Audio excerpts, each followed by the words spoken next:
There's a quiet revolution happening right beneath your feet. When you lay cardboard over a bed of manure, you're not just suppressing weeds, you're awakening an underground ecosystem that can transform even the most tired soil into a thriving, fertile powerhouse. Most gardeners see cardboard mulch as a simple weed barrier, but when you slip in a layer of manure beneath it, you trigger a powerful natural process that mimics how forests build rich, living soil year after year. This is where ordinary garden beds begin to behave like nature's own composting machines. And well, the results can be astonishing.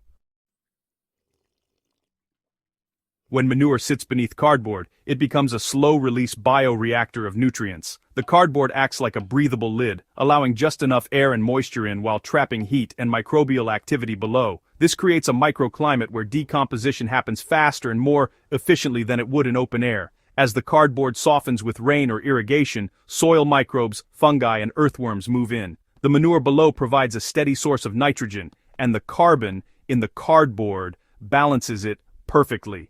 Together, they form a natural carbon-to-nitrogen blend that is almost identical to what's found in a well-built compost pile. This balance is the secret behind how the system produces dark, friable, and biologically rich soil without any turning or mixing. To create this living mulch system, start by spreading a 2-inch layer of aged or composted manure directly over the soil. If you're using fresh manure, make sure it has mellowed for at least 4 to 6 weeks to reduce ammonia burn and excess heat. After spreading the manure, what bond day more bond day the water day bond day were try and day deeply with about 2 gallons of water per square meter to ensure moisture penetrates into the topsoil. This helps activate microbial movement upward. Next, lay down your cardboard. Use thick, untreated cardboard with all tape and labels removed. Overlap the sheets by at least 4 inches to block weeds from finding a path through. Once in place, soak the cardboard with another 2 gallons of water per square meter until it is soft and pliable. Finally, cover everything with 3 to 4 inches of mulch. This can be grass clippings, shredded leaves, or wood chips to hold in moisture and protect the cardboard from direct sun. This 3-layer system, manure, cardboard, and mulch, works as a dynamic soil-building sandwich. As moisture seeps through the cardboard, it carries traces of nitrogen and organic acids from the manure downward. Fungi begin to colonize the damp cardboard, breaking down the cellulose fibers into humic compounds. Earthworms are drawn upward by the smell of decaying manure, and as they tunnel through, they mix and aerate the layers. The result is a quiet biological frenzy. Bacteria multiply, fungi extend their mycelial threads, and beneficial nematodes begin feeding on decomposing matter. Within a few weeks, you can peel back a section and see the cardboard darkening, softening, and becoming laced with worm tunnels. By the 3rd month, the cardboard layer starts to merge with the soil below, creating a continuous network of rich aerated humus. This process doesn't just feed the soil, it regenerates it. The microorganisms convert nitrogen from the manure into plant-available forms like nitrate and ammonium, while the cardboard ensures none of it volatilizes or washes away.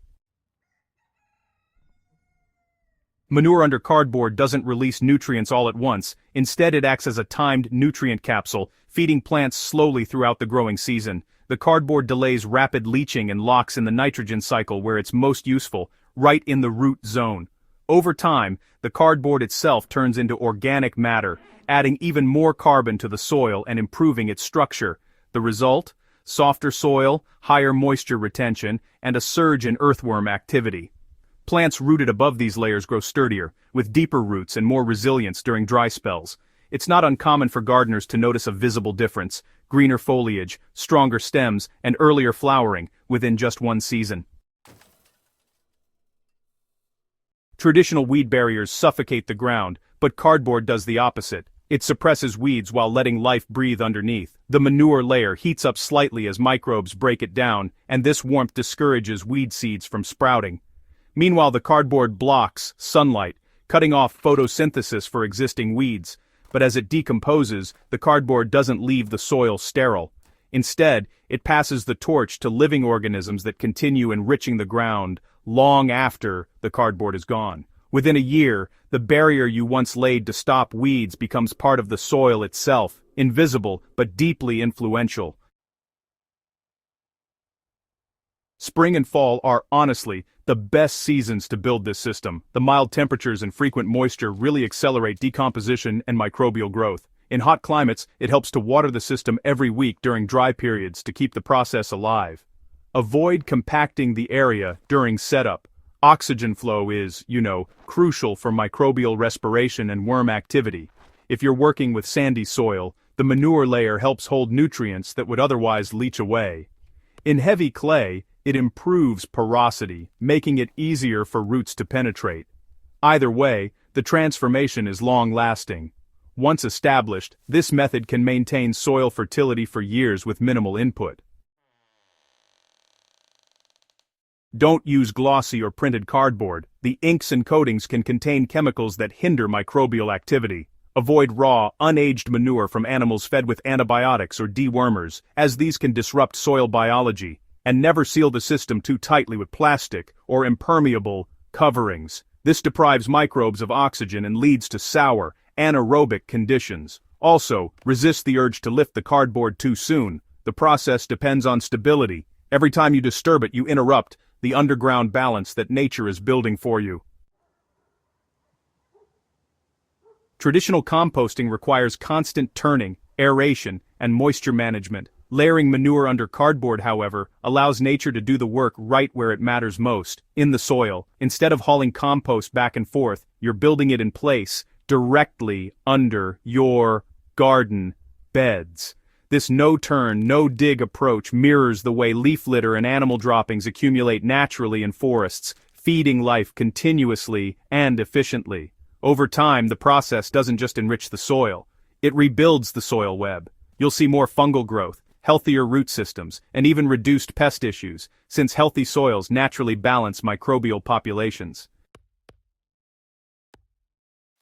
After a full season, you'll notice the soil beneath the cardboard has changed color. It turns darker, spongier, and smells like earth instead of clay or sand. Over a few years, this method can turn a depleted patch into a rich, self-sustaining ecosystem. It's a strategy that saves time, conserves moisture, and brings your garden closer to nature's own way of composting. Layering manure under cardboard mulch is more than a soil hack. It's a living system that captures the rhythm of natural fertility.